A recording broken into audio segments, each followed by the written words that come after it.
Olá, gente peregrina. Olá, gente membrezina. Esse é um vídeo um tanto diferente. É um arroubo meu aqui.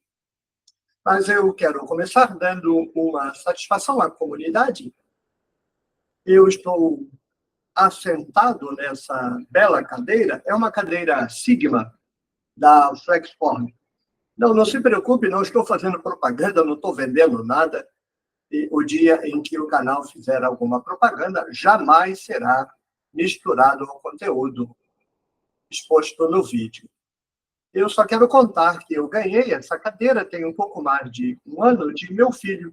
Ele me deu de presente como oferta para o canal. Eu começava a comprar aparelhos mais sofisticados para o meu trabalho aqui e ele me presenteou com esta cadeira. Não é nada barato. Não é barata, você pode olhar na internet. Cadeira Sigma da Flexform é muito cara. Muito cara para alguém de classe média baixa, como é este ex-professor de faculdade. Ela deu defeito. Aqui, na frente do assento, é uma cadeira feita ou de couro ou de algo sintético que simula couro. A costura nos dois lados esgarçou. Meu filho entrou em contato com eles e em menos de uma semana, sem regatear, sem reclamar, sem falar nada, eles mandaram outra cadeira e pediram para a gente mandar a velha. Troquei. Não, isso foi por volta de maio do ano passado. Não passou um mês, o mecanismo de reclinar, ela tem um mecanismo que a cadeira reclina, porque ela é uma cadeira que se diz tanto para escritório quanto para gamer. Então, para ser gamer, ela precisa reclinar, porque às vezes é confortável você jogar reclinado. O mecanismo travou. Felizmente, ele travou na posição vertical. Mas eu estava muito assoberbado, eu estava naquela ocasião de decidir se eu pedia demissão na faculdade. Isso era algo que me tomava cada milímetro do meu dia, porque a tensão, o medo era grande, porque eu deixaria a faculdade, e mal ou bem me sustentava, para arriscar o futuro na tradução da Bíblia, e sabe-se lá onde é que eu chegaria com isso. Acabei decidindo, deixei a faculdade e agora estou traduzindo a Bíblia e me dedicando aqui ao canal. Então, empurrei com a barriga, deixei para lá. Agora, fevereiro começou a esgarçar, no mesmo lugar onde havia esgarçado a cadeira anterior. Meu filho mandou um novo e-mail. Em 3 dias, eles trocaram a cadeira. 3 dias. Eu estou na cadeira nova. Eu mesmo montei dessa vez. Fácil de montar, se bem que eu usei aquela aparafusadeira eletrônica do meu filho, aquilo ali é maravilhoso. E então eu estou aqui não para fazer um elogio à cadeira, ela é confortável, é muito boa, mas já deu defeito 2 vezes. Então eu me pergunto se não dará uma terceira. Mas eu estou aqui para tecer elogios à empresa, à Flexform. Não ganho nada com isso, não me pediram para dizer nada, não estou ganhando nada. Mas é a diferença de uma empresa. Né? Eu estou com um problema da Kabum, mandei a minha placa de vídeo. Esta cadeira é mais cara que a placa de vídeo. E a placa de vídeo recém-comprada deu defeito, mandei para ele instalar. Já pedi retorno 3 vezes e disseram 30 dias para dar resposta. 30 dias para dar resposta, 30 dias para dar resposta. Cada menino fala do mesmo modo e fica por isso mesmo. Eventualmente, eles vão trocar a placa, não sei, mas quando eu comparo o comportamento da Flexform comigo e o comportamento da Kabum comigo, eu penso assim, eu compraria outra cadeira da Flexform, mesmo que tenha dado defeito 2 vezes, mas me senti respeitado pela Flexform. Mas eu estou desenvolvendo um pensamento no coração. A Kabum corre o risco de nunca mais ver um centavo de meu dinheiro. Não porque a placa deu defeito. 1 mês. Muito bem, vamos lá. Eu gostaria de escrever 2 romances. Nunca vou escrever esses 2 romances. Eu tenho apenas o argumento. O primeiro romance seria O Homem que Sabia. O argumento desse roteiro vem da minha angústia. Eu sou uma pessoa tremendamente angustiada com uma questão que envolve o meu trabalho, que é não saber. O que nos motiva, o que me motiva a estudar, seja Bíblia, seja teologia, seja ciência de modo geral, e atenção, teologia para mim não é ciência, mas eu estudei teologia na universidade. Então, seja o que for que eu esteja estudando, eu não estudo para ganhar papel, eu não estudo para impressionar os outros, eu estudo porque eu quero saber, eu preciso saber, eu tenho uma necessidade de saber.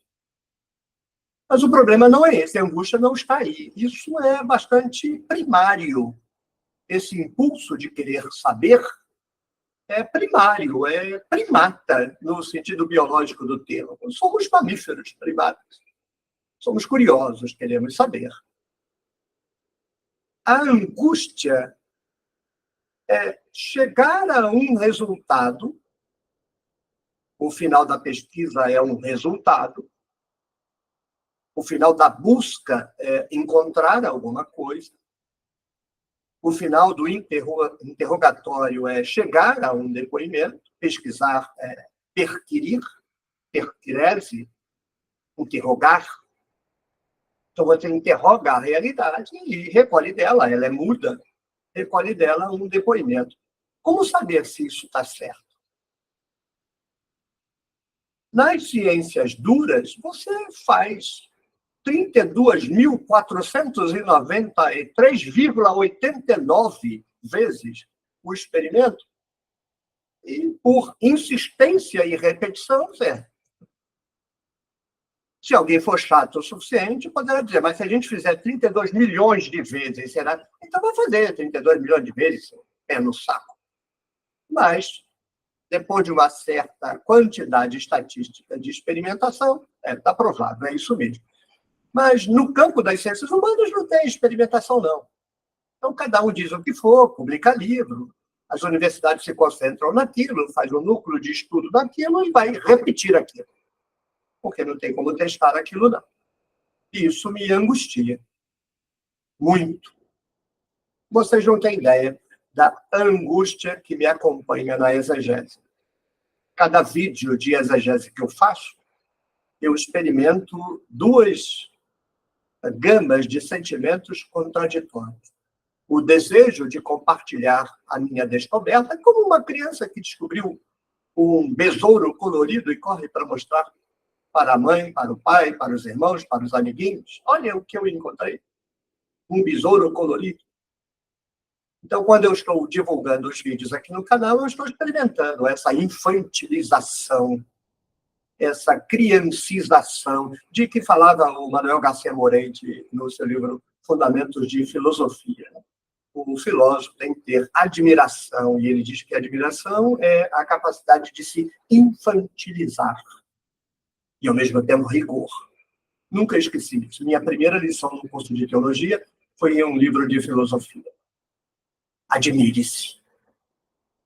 Olhe para todas as coisas como se fosse sempre a primeira vez. E seja rigoroso. Não aceite conversa fiada. Não se engane. Obrigado, Morente.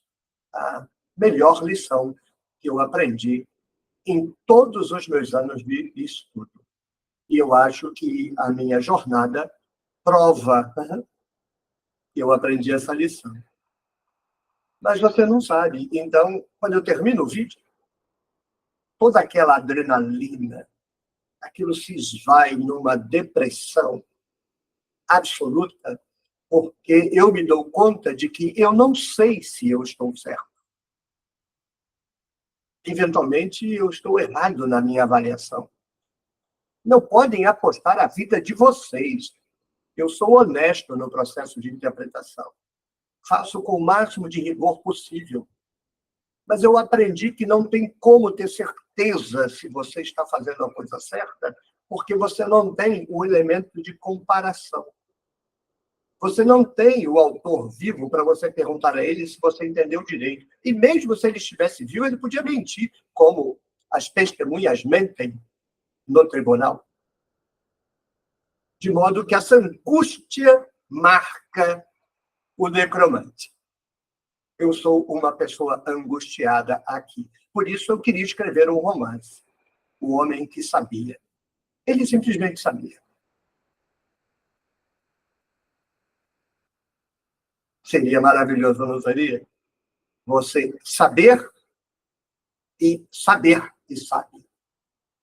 Porque quando você sabe que sabe, então, de fato, você sabe. Mas quando você acha que sabe,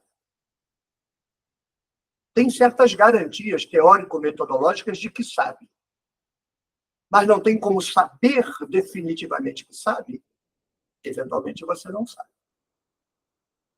Tem um modo falso, artificial, burlesco, de você alcançar esse resultado. Torne-se um teólogo, um religioso, um pastor, um padre. Uma quinquilharia mitológica qualquer dessa. O sujeito vai falar as bobagens que vai falar e vai jurar por Deus a mãe mortinha que é assim. É um delírio, um devaneio, uma patologia cognitiva. Eu estou falando das pessoas que põem o cérebro para funcionar de verdade. Eu não sei como não se angustiam. Eu não sei como conseguem abrir a boca, dar murro na mesa e não se dar conta de que ela pode estar errada. Eu me dou tanto conta de minha incapacidade de garantir para mim mesmo que eu estou certo, que eu vivo a angústia. Meu sobrenome é Angústia. O outro romance que eu escreveria é O Homem que Tinha uma Palavra Só. Eu queria que a gente pudesse dizer as coisas de uma vez. Com uma palavra, uma frase, você explicasse tudo. Mais ou menos, não é, obviamente, de lá que eu tiro essa minha angústia, mas meu filho me fala, eu nunca li, mas meu filho me fala constantemente do Mochileiro da Galáxia 42. 42 é a explicação. Eu tinha sempre essa angústia, eu queria ter uma frase, uma palavra que explicasse tudo. Qualquer pergunta que a pessoa fizesse, você desse a explicação definitiva, numa palavra, numa frase, simples, objetiva, clara, indiscutível. Mas não funciona assim. Todas as vezes que a gente tenta a simplificação da resposta, por exemplo, o universo é acaso. É verdade. Para mim, o universo é acaso. Mas isso explicou o quê? Dizer que o universo é acaso não é uma explicação. Porque o acaso não se dá por acaso. O acaso se dá com leis que podem ser estudadas, compreendidas, reproduzidas. Continua sendo aleatório. Mas uma vez que o aleatório se encontra dois aleatórios, não resultam num aleatório maior. Nesse grande palco de acasos que é o universo, quando dois aleatórios se encontram, o determinismo se instala. De modo que essas frases de efeito não explicam nada, não sou alguém dado ao auto-engano que se satisfaz com porcaria, que faz uma explicação que não explica nada e vende aquilo como altíssima explicação. Não, não.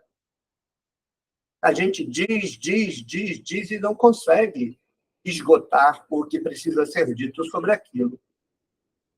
É uma angústia, porque eu queria ter uma palavra definitiva para dar aos peregrinos. Eles fazem uma pergunta e eu tenho a resposta. Mas não funciona assim. Eu voltei a pensar nisso quando um peregrino, comentando o último vídeo em relação à gravação sobre José, foi o atendendo a pedido. José é uma invenção, e a pessoa dizia, a despeito do professor não dar uma resposta definitiva, foi um vídeo instigante. Mas o que é uma resposta definitiva nesse campo? É um murro na mesa? Eu escreveria esses 2 romances justamente porque só há como lidar com essas questões saber que se sabe. Simplesmente sabe. Você não precisa argumentar, provar para si mesmo, repetir experimentos, você sabe porque sabe. Ou uma palavra resolve tudo, no mundo do faz de conta. Por isso o romance. No romance funciona. No romance, o meu personagem não entraria em angústia, porque ele sabe. Não, não é fé essa bobagem. Fé é uma bobagem. Fé, como acreditar na explicação teológica da realidade, é bobagem. Toda pessoa que acredita na explicação que qualquer religião dá sobre a realidade está sendo enganada ou se enganando. É bobagem. Ela não sabe nada. Esse sujeito saberia de verdade. Não porque ele aprendeu, mas porque ele sabe. E quando ele dissesse, ele não entraria em crise. Será que eu sei? Tolice? Ele sabe. Seria o único. Os religiosos que dizem que sabem ou são mentirosos ou ignorantes. E os não religiosos que dizem que sabem ou não têm a mínima ideia do que estão dizendo, ou são também mentirosos e ignorantes. Porque nós não sabemos se sabemos. Nós temos que investigar, questionar, repetir inúmeras vezes o experimento para nos certificarmos. E quando deixarmos de pôr em dúvida se sabemos, podemos ter nos tornado teólogos desses de internet, que não valem a conta de luz. E o mesmo seria para a pessoa que, com uma palavra, resolvesse tudo. E resolveria. Por isso é um romance. Qualquer pergunta, qualquer dúvida, se resolveria com uma frase, com uma palavra. Na vida real não é assim. Na vida real, todas as explicações são circunstanciais e provisórias. Você recorta do todo um fenômeno e você explica esse fenômeno ali, naquele recorte. Mas se você amplia o escopo, a explicação já não dá conta. Não é que a explicação está errada para aquele recorte, é que ela só vale para aquele recorte. E para aquele recorte é explicação. A física newtoniana explica, sim, o mundo newtoniano, mas só o mundo newtoniano. O muito grande e muito rápido, ou o muito pequeno e muito parado, não é explicado por Newton, não. De modo que não há como. Mas não me impeço de continuar sonhando com o romance, o homem que sabia e o homem que dizia. Me falta a competência literária para isso. O argumento eu tenho, mas saber fazer não vou arriscar, não. Muito bem, era apenas um arrobo, não tem nenhuma lição aqui, é apenas o necromante. E é uma brincadeira para que ninguém pense que eu levo a palavra necromante a sério. É uma brincadeira. Para que todos saibam como o necromante é uma pessoa angustiada com o saber e desesperada em poder dizer com uma palavra o que não pode ser dito. Se serviu de alguma coisa essas bobagens, deixe o like aí, deixe um comentário, fale as suas bobagens também. Vamos aproveitar os comentários para as bobagens que cada um de nós carrega dentro de si. Compartilhe, se achar que deve. Torne-se membro do clube de membros, se essa comunidade cognitiva te atrai, e apoie meu projeto de tradução da Bíblia. Eu deixei a faculdade para traduzir a Bíblia. Se eu não tiver apoio no projeto de tradução, não tenho salário, não. Você tem ideia do que isso significa? Então, se você puder, contribua. Tchau, tchau. Até o próximo vídeo. Quem sabe algum dia a gente encontre o homem que sabe e o homem que diz. Não é esse aqui, não.